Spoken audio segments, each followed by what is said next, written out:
Okay, it seems that some of you are struggling to put your name down for the one-to-one session on tomorrow, on Thursday, the 7th of May.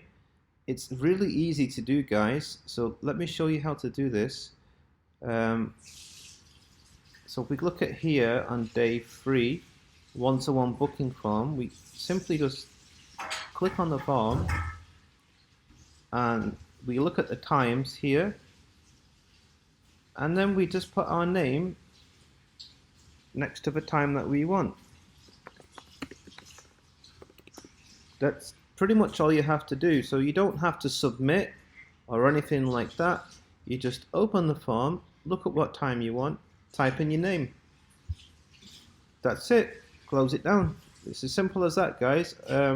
So I hope you can put your name down for a session tomorrow. Okay. And yes, and if you could watch my other video as well on how to export a Powtoon, and hopefully we'll start to get things moving. All right. Thank you very much. Have a lovely day.